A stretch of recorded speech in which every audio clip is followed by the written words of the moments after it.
Hi, welcome to AUSOME. My name is David Vogelpol. I'm one of the organizers here.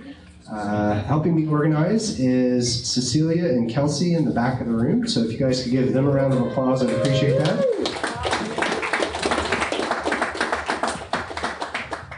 And thanks everybody for coming out tonight.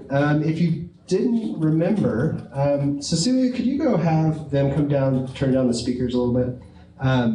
If you didn't know before you came up here tonight, there are $5 vouchers for parking in the Omni downstairs. Super convenient. You go right in the garage and come up, and they have vouchers out there, and they really have them this time. The first time they offered them, they were stuck in the back, and some people missed out, but they're there right now. The food and beer are sponsored by Affiliate Summit. They've been sponsoring for a long time, so if we could give them a round of applause, I'd appreciate that. And the Affiliate Summit East is actually going to be in New York in August, and they have early bird rates that are kind of ending tomorrow, I think. If you've never been and you're in affiliate marketing, you should totally go. I go to every one, I speak at them. So does our speaker tonight from time to time, and also sponsors events there. It's a great event if you're into affiliate marketing, including email marketing. So just a couple of reminders before we have our speaker come up. The Twitter hashtag tonight is #BeAwesome. A little higher on the volume there. There we go. Perfect. You can install the Meetup app on your phone to check in and upload photos. Please do that. We use the photos to promote the Meetup and things like that. And then, of course, we're thankful to Capital Factory for letting us come up here and do this for free. It's awesome. So, without further ado, I'd like to introduce our speaker, someone I've known for probably 3-4 years now. Really smart guy with email marketing. He runs a great company called AUSOME, and I'll let him tell you a little bit about that. So, without further ado, Mr. Chris Thayer.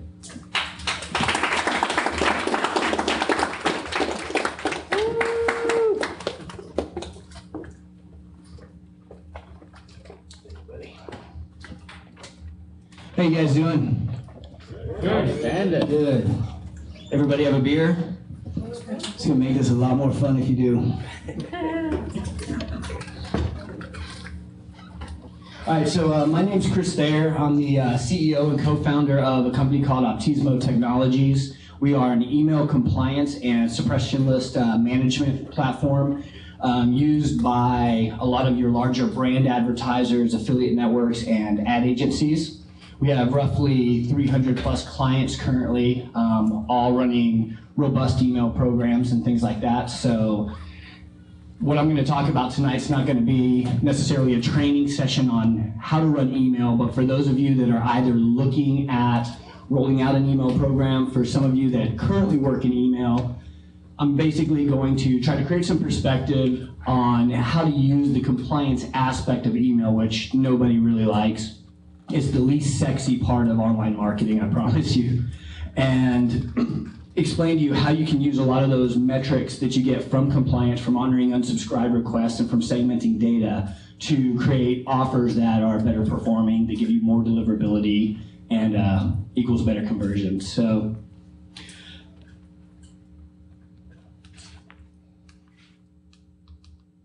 and I'm not a PowerPoint guy either, so I have to figure out which button to click. But essentially, to just jump right into it, what basically makes email still a viable marketing medium is that it's affordable, it's cost effective, it's really cheap, especially in comparison to things like, if any of you are involved in purchasing ad space, you'll be familiar and you know how much it costs to get a TV commercial aired, to get a radio commercial aired, things like that. Even dealing in display when you're dealing in online media, usually a lot of your marketing dollars and your budget is allocated to the display aspect. And for those of you that do not currently use email, if you look into it, you can still find CPA, CPC, and various other models that are still performing on even a contingency basis at times, where you don't have to essentially pay up front to purchase the ad space, but rather you're paying based on performance. Currently it outperforms social based on all of the metrics that are available online right now. Doesn't mean it's better than social. Any good marketer should know that you want to hedge your bet. So even though I focus predominantly in email, we highly recommend to anybody who's working in online media, if you're rolling out a good marketing program and a comprehensive marketing program, you want to make sure you're using social, email, display, search, and everything at your disposal. But then again, as it stands, email right now has three times more users than Facebook and Twitter combined. It's more personal in that far more business users use email, in the sense that you're going to get more engagement when you're talking to somebody and you get an email. It's a little different than checking your Facebook profile or any other social program that you're using or platform that you're using. And at the end of the day, the most important part about email is it's measurable. So everything about email is tangible to somebody who's using it to roll out a marketing campaign. Meaning if somebody opens up the email you sent them, you know it. If somebody's converting and decides to call you based on an affiliate link that you sent in an email, you're going to know it. And so we highly recommend anybody who's not using email to at least give it a shot. A lot of people will not look at it because they've heard all the horror stories. You have bad affiliates out there that are abusing data, taking suppression lists, or people have unsubscribed from your offers in the past, or maybe a newsletter or something you're running, and they take it and they're mailing external offers to those, and various other reasons why people come up with it. FTC regulations is a big one. So all these are essentially caveats as to why people shy away from email.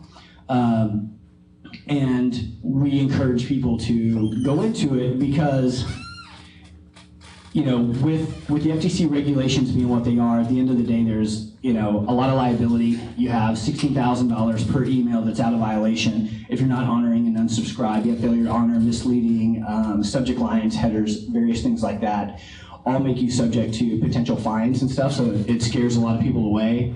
Large file sizes when you're running email programs of having to, if one of you have an affiliate program where let's say, you have a newsletter you've been sending and you have a demographic of 18 to 35-year-olds that are interested in whatever you're selling, whatever you're talking about, then a lot of times you're going to go to a company like MTV and you're going to say, well, I want to monetize this data. I have this data, I have all these subscribers. MTV has their third-party affiliates that they want to get into that 18 to 35 demographic, so that's a perfect match for you. However, if you don't have the other things in place, like a good compliance tool, or if you're not, up to speed on what the compliance regulations are, you run a very high risk of getting pinched by the FTC, ending up having to pay huge fines, if not completely ruining your email program before it had a chance to get started. And then, so that goes into liability, rogue affiliates, and then various business rules that dealing with some of these larger companies and working as an affiliate for them. They give you a lot of hoops that essentially that you would have to jump through in order to get an email program off the ground. And that's probably the biggest catalyst as to why people shy away from email, especially online marketers. They'll look at it and they're like, well, I'd rather do display, I'd rather do search, I'd rather do something that has no regulations, where I don't have to go out and get third-party software applications to help me manage data or transfer data back and forth and things like that.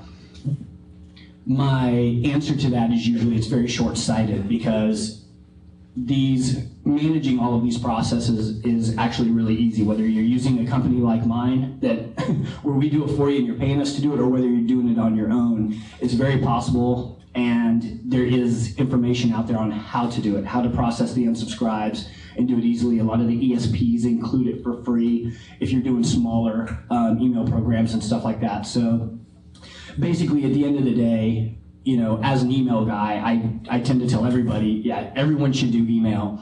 And I truly believe that, but I believe you should do it the right way. And if you do have a compliance, program in place, whether you're doing it yourself or, like I said, through a third party, you can ensure that using compliance doesn't have to be that ugly red-headed stepchild of your email programs. It can rather be a performance metric, just like your open rates, your conversions, your click-throughs, and various other aspects of marketing that you're going to track and manage to see if a campaign is performing.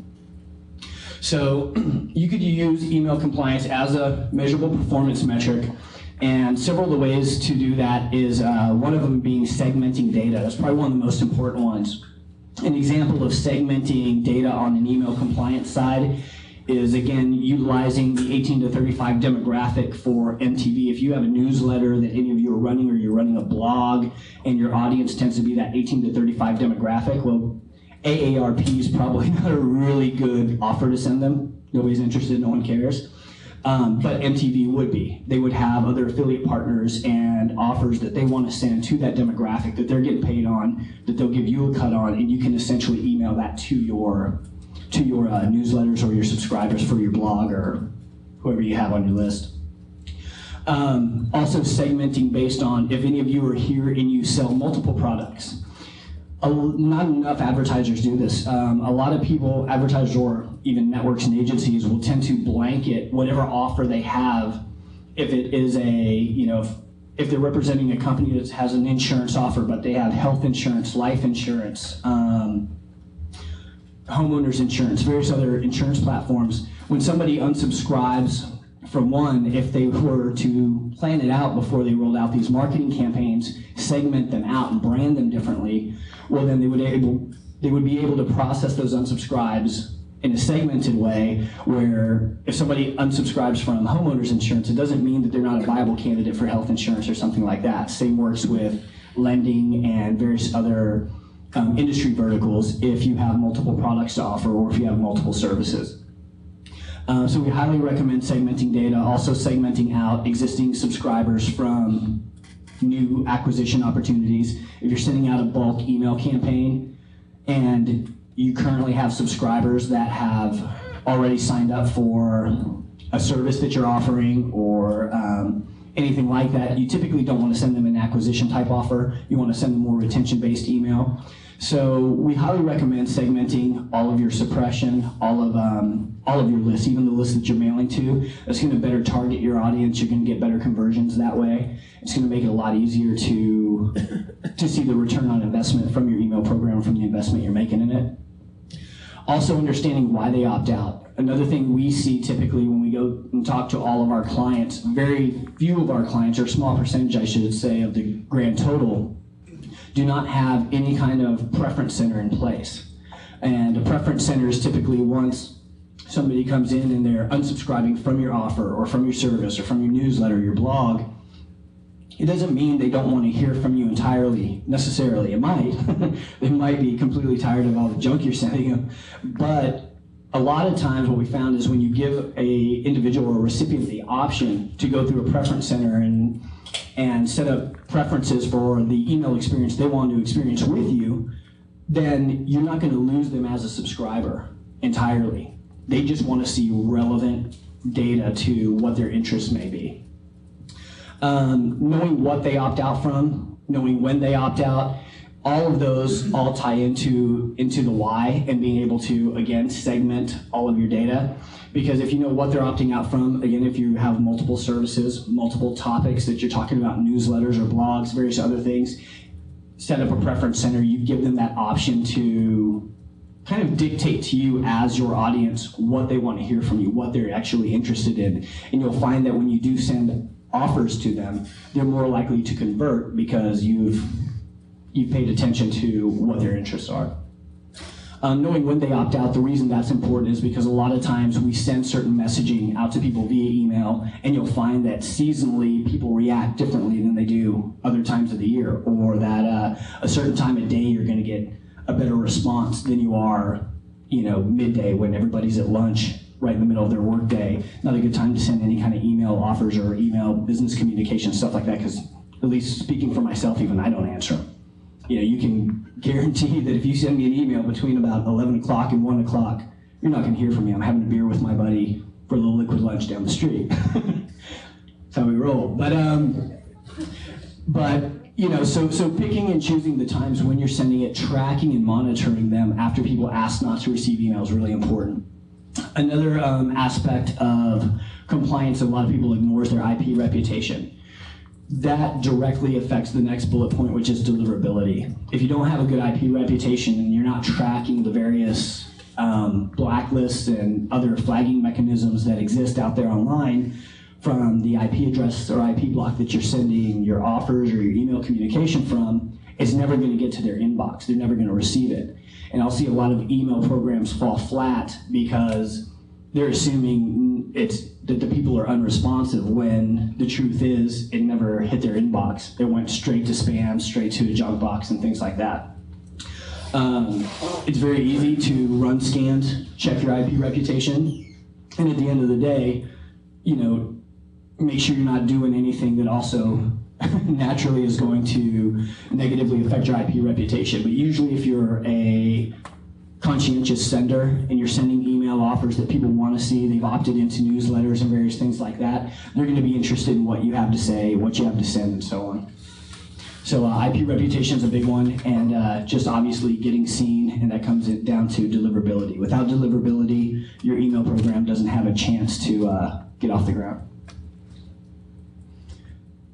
Is email producing ROI? So this is just really for more the naysayers. I don't know, what everybody here does or what roles you play in your respective companies and things like that. But there has been a building myth, if you will, that email is not producing ROI anymore, that people aren't getting deliverability they used to, and things like that. To their point, like any other marketing medium, email will ebb and flow. It doesn't mean you shouldn't do it altogether. It just means that you want to have enough programs going on at the same time that when email's not performing, maybe social is, or maybe display and search are performing. When search or display aren't performing for you, maybe email is, and have a rounded out marketing campaign. But basically, per Marketing Sherpa's 2013 benchmark report, 60% of people currently running email still believe that they have current ROI, and that every dollar they're spending, they're getting a return on that makes it worthwhile. Only 32% said that they aren't getting it today, but they believe it's going to come. Just following the numbers, just following the metrics. They put in the time now, they're going to see it tomorrow. And then a very small percentage, as you can see, said they're unlikely to ever see ROI or gave some other reason as to why email wouldn't produce for them. Of the email marketers that track performance metrics, 83% of everybody who's currently doing it says they do track performance metrics, and they believe that's a catalyst to how well their marketing efforts, or specifically email marketing efforts, are performing. Only 17% said they do not. So when I saw those metrics and I was going through it and I was kind of getting ready to do a quick presentation for you guys today, I went ahead and over the last couple weeks polled my clients. And these are roughly 300 of Optismo's current customer base. And like I said, these are all large advertisers from Johnson & Johnson and Publishers Clearinghouse type brands to even smaller upcoming businesses.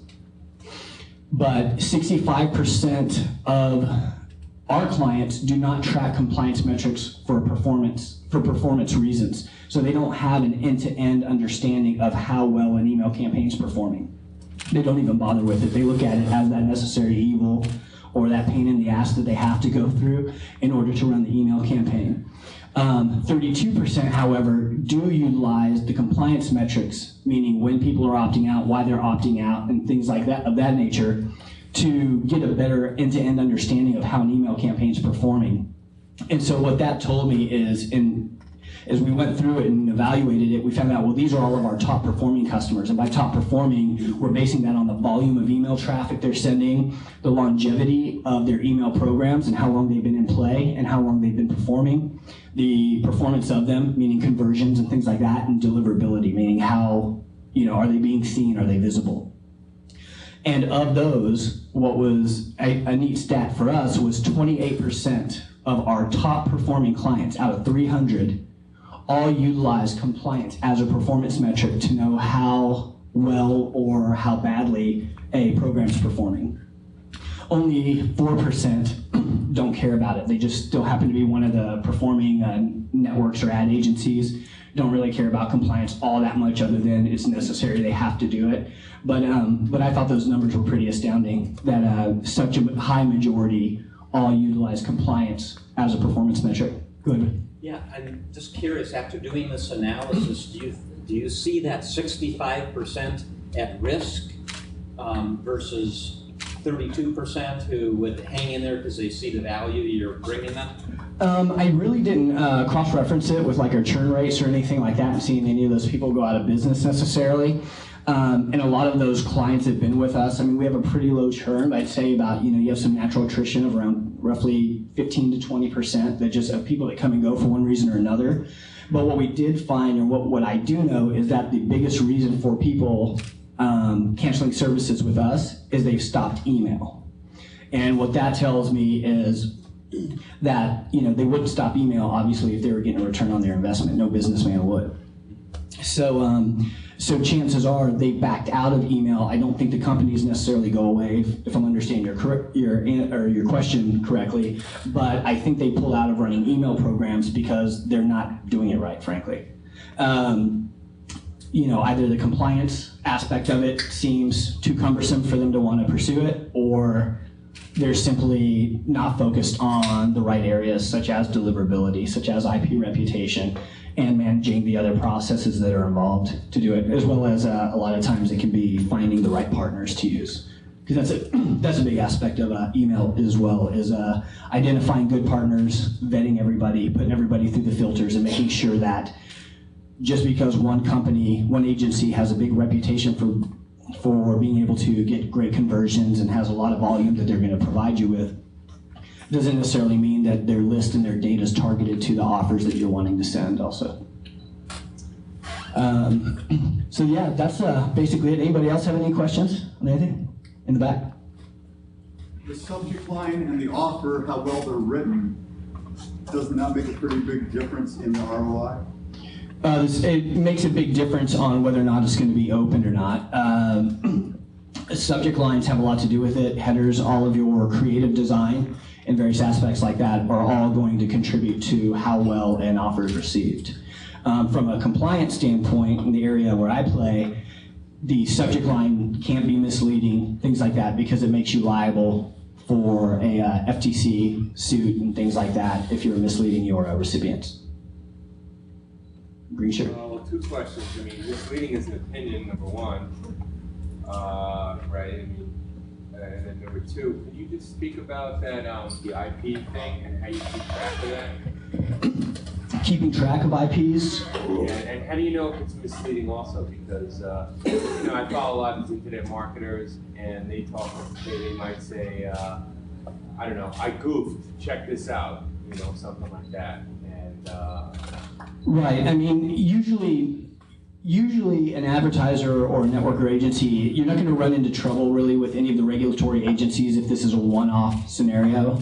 This usually happens when it tends to be more blatant in terms of misleading, such as you're sitting there and you're telling somebody that here's an insurance offer, and then you scroll down and it ends up being just another piece of spam mail for Viagra or something like that. Obvious, yeah. Right. That typically happens. The rest we have found that they don't seem to overly enforce it if it's slight. And then you had another question you said. Yeah, about the IP. Oh, the IP reputation. So Yeah, exactly. Yeah. So typically with that aspect of it, what we do anyway, and several other companies that I know do, is they'll scan all of the top blacklisting sites for IPs and stuff like that and try to identify why an IP has been blacklisted. There's some out there that are legitimate. They're blacklisting you because at the end of the day you're spamming people. And then there's other blacklist sites, like I think one of them is URIBL, that really doesn't affect deliverability that much, and it's more exploitative to large advertisers. And literally as a test, we would go out and buy blocks of IPs and not use them and wait and see how long it would take for URIBL to find it through some script they had written that crawls and finds our IP addresses and would list them on their blacklist and then try to extort us for 10 grand a pop or something like that to get off their blacklist. Thankfully, a lot of those companies don't affect deliverability as much as something like SpamHoss would, but they all impact it, especially when you're on multiple of those blacklists. And the only thing to really do to fix that is to switch IP blocks or providers or go through the process. Now, if you keep getting flagged, obviously you'll run into a lot bigger problems at a federal level. But usually, if it's a one-off situation where you ended up on a blacklist, if you just swap out the IPs and stuff like that, you're going to be okay. Other than SpamHoss, which other ones do you check? Other than SpamHoss, which other ones do you check? Not going to say that. Okay. Yeah. No, there's about 25 or 35 of them that we'll run scans on, and your IBL happens to be one of the least ones we care about. Spam host being one everybody knows, but the rest we don't necessarily put out there because obviously then people will know or it gets back and things like that. Shoot. With the trend of direct mail marketing and people supplementing their email marketing with direct mail, due to the fact that you get a very high impression rate, people open it, read it.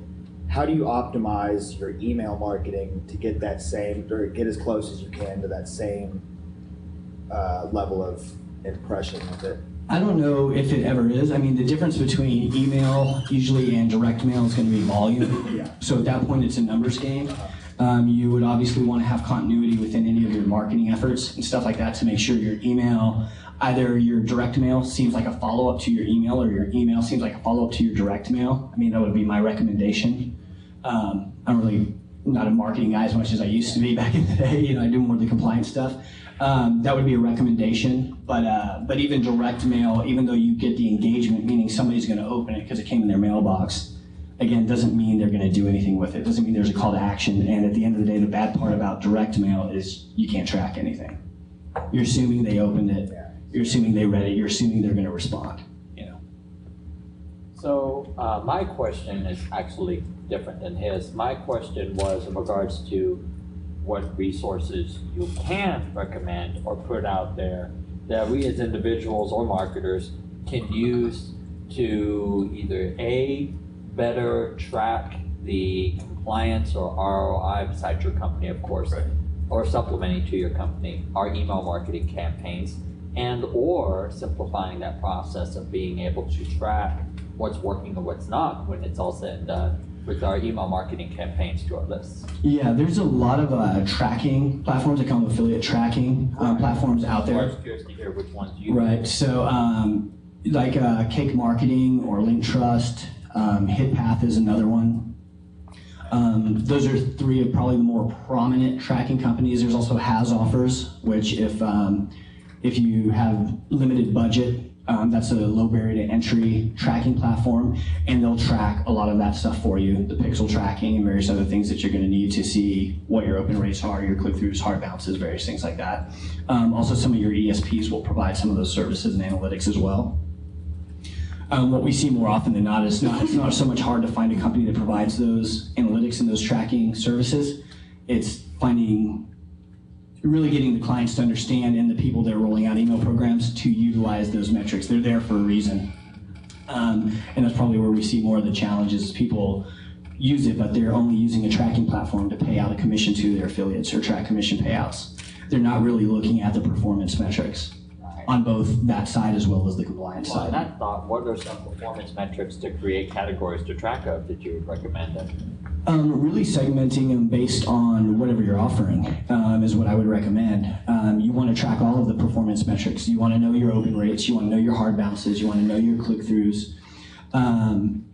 Even some of the tracking platforms or other software applications out there will let you know how long they've been viewing the email. So you get an idea of what that engagement looks like and things like that. All of those are paramount in understanding how well a campaign's performing. And then I would say you segment each one of those based on either your demographic data, if you're doing any geo-targeting and various things like that for a specific offer, mean geographically, then that's a good way to segment your data as well. Thank you. Anybody else? Cool. We're good. Well, that's all I have. So thank you guys for being patient and listening.